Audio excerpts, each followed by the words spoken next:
সবাইকে নমস্কার জানিয়ে বলছি, প্লিজ দয়া করে কেউ কাউন্টিং এজেন্টরা এবং প্রার্থী ক্যান্ডিডেটরা তারা ভোটিং এলাকা ছেড়ে আসবেন না। স্ট্রং রুমে যেখানে কাউন্টিং হচ্ছে, মানে সেন্টারে, সেখান ছেড়ে কেউ আসবেন না। এটা বিজেপির প্ল্যান। প্রথম 2-3 রাউন্ডে আমি কালকে থেকেই বলছি যে ওদেরগুলো আগে দেখাবে, আমাদেরগুলো পরে দেখাবে। এবং অনেক জায়গায় 2-3 রাউন্ড কাউন্টিং করার পরে প্রায় 100টা জায়গায় কাউন্টিং বন্ধ করে রেখে দিয়েছে। এবং কল্যাণীতে ধরা পড়েছে 7টা মেশিন, যেখানে কোনো মিল নেই। এটা টোটাল ফোর্স, পুলিশ সেন্ট্রাল ফোর্সকে দিয়ে চারিদিকে তৃণমূল কংগ্রেসের উপর অত্যাচার করছে, অফিস ভাঙছে, জোর করে দখল করছে।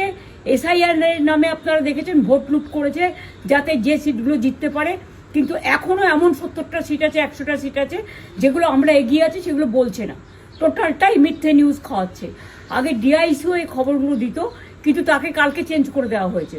টোটালটাই ইলেকশন কমিশন নিজের ইচ্ছে মতো খেলছে, এবং সাথে কেন্দ্রীয় বাহিনীকে নিয়ে। এবং আমাদের পুলিশরা টোটাল মাথা নত করে কেন্দ্রীয় বাহিনীর আন্ডারে কাজ করছে। সুতরাং আমি আমাদের কাউন্টিং এজেন্টদের, আমাদের সমস্ত পার্টির কর্মীদের বলবো, অত মন খারাপ করার কারণ নেই। আমি বলেছিলাম সূর্যাস্তের পরে আপনারা জিতবেন। 3 রাউন্ড 4 রাউন্ড কাউন্ট হলেও এটা 14 রাউন্ড থেকে 18 রাউন্ড কাউন্ট হয়, তখন আপনারা জিতবেন। Wait and see, watch. আমরা সবাই আপনাদের সাথে আছি, আপনারা কেউ ভয় পাবেন না, নিশ্চিন্তে থাকুন। আমরা বাঘের বাচ্চার মতো লড়াই করে যাবো।